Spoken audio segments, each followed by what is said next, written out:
All right. So, Tony Bosworth here. Now, we are going to have another chapter, another episode of the Astrakhan's Feather. I know it's been a while. And the interesting thing about this one is, if you've been following what I'm talking about when it comes to AI, I've rewritten, I haven't, ChatGPT has rewritten this, right, in the style of Elmore Leonard. And I'm going to use it. I think it's pretty good. So, brief recap, right? What's happened is Astrakhan's Feather. Steve Christ, he's a police inspector, right? He's on leave. His wife's died, Jenny. We don't know why at this stage. There's an acting inspector, Karen Allen. She's over from the UK. And then there are some murders, of course. And first of all, it's a girl and a wealthy bloke in a car. I'm not going to bother telling you all this. You can go back through it. Anyway, Christ is off work. He's not supposed to be investigating it. The veteran police sergeant, Bob Mullins, keeps trying to pull him back into it. You know, they're mates. And it's a mystery. And it's set on Bone Mountain, right? Which is based on a real place where I am right now. And it's a tale of dark intrigue, really, and corruption and all sorts of other things. It's got humour, it's got pathos, and it's got a lot of action in it as well, I like to think, and I think it's well written. Now, the Astrakhan's Feather is the longer version of the book Christ, which is on sale. You can buy that if you go to Amazon or you go to Lulu or you go do a search, and it's written under my pen name, King Coulter, so I'm not using that anymore.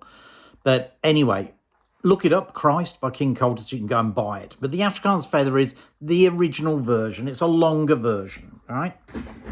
I pared it back for Christ, but I like Astrakhan's Feather. Anyway, without further ado, as they say, and I hope you're sitting comfortably, let's get on with the latest chapter.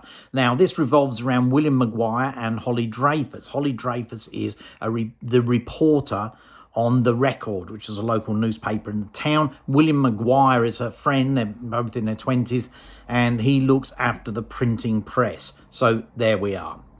And they're meeting for coffee in the morning, all right? The bench groaned under William Maguire's weight. Holly turned her head a little, just enough to acknowledge him. Morning wasn't her thing. Behind her dark round sunglasses, cheap knockoffs, noir as hell, she squinted like the sun had done a personal wrong. Sometimes she said she might be part vampire. William didn't argue. He wore a Bonds tee, Levi's so old they remember better days, and a pair of busted-up Adidas trainers, blue stripes vintage. His arms looked like they remembered the gym. He handed her a flat white, small and steaming cardboard cup that said mocha in cream. Then he leaned back, sipped his hot chocolate like it was bourbon, eyes closed, face tipped to the sun. Holly smiled. The two of them were opposites. That's what made it work. So, Holly, he says, not bothering to open his eyes, what do you find? Holly put her coffee on the bench. It hissed like a fuse was lit. I was scared, she said. William didn't say anything, just smiled. Only Holly Dreyfus called him Will, always had.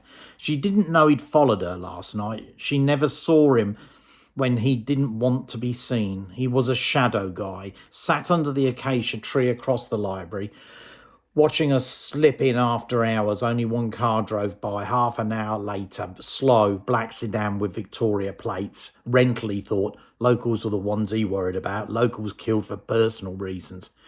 Holly came out of the library. It doesn't mention that. See, she went in the library. ChatGPT missed that out. Okay, that's not in the book.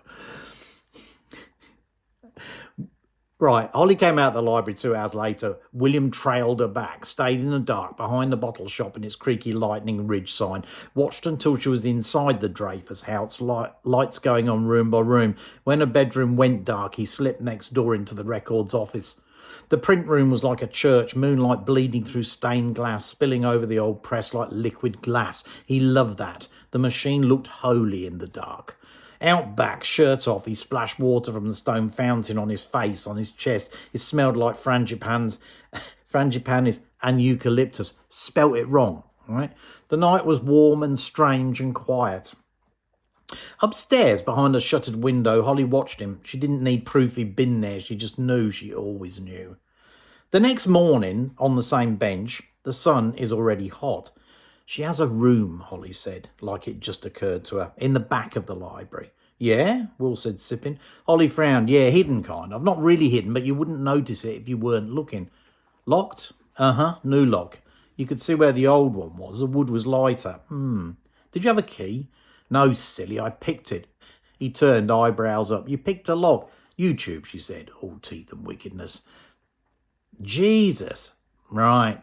Will shook his head, kids these days. Holly laughed. Don't need school, she said. Maybe, he said. So what do you find? She looked down at her feet like the answer was in the dust. She had on black flats, no socks, yellow cotton dress, knees crossed, ankle hooked. She took her time. It's a room full of stuff, she said finally, about Bone Mountain. Old copies of the record back to when they hauled the press up here on donkeys. Hell of a story that, isn't it, Will said. Yeah, and there's a table, bookshelves, maps, art, cabinets with old diaries and documents. Locked, but I saw one started at 1792. It's just sitting there. She leaned back, her arms stretched along the bench, fingers almost brushing Will's. Might have been the sun heating him up. Might have been her. I think it's Bernie Reed's Bone Mountain Archive, she said. Everything she collected. And I think Armand spent a lot of time there. Armand is Holly Dreyfus's dad, and he's missing. Will watched the butcher across the road step out into the sun. Guy named Andrew. He had a baby upstairs. Name was Jordan. Screamed like a lamb at night. Will once said that and made Holly laugh so hard she nearly fell off her chair. Will turned back to her. So this is where it starts. Yeah, Holly said. This is where the trail begins for sure. They sat quiet a second as Christine de Rubin flew past on her bike, skirts flapping like banners. She waved. Will waved back. Holly's eyes were somewhere else by then. He knew that look. Mind running down alleys looking for trouble. She blinked, came back. Let's go back there, she said. Tonight. Will nodded. Yeah, why not?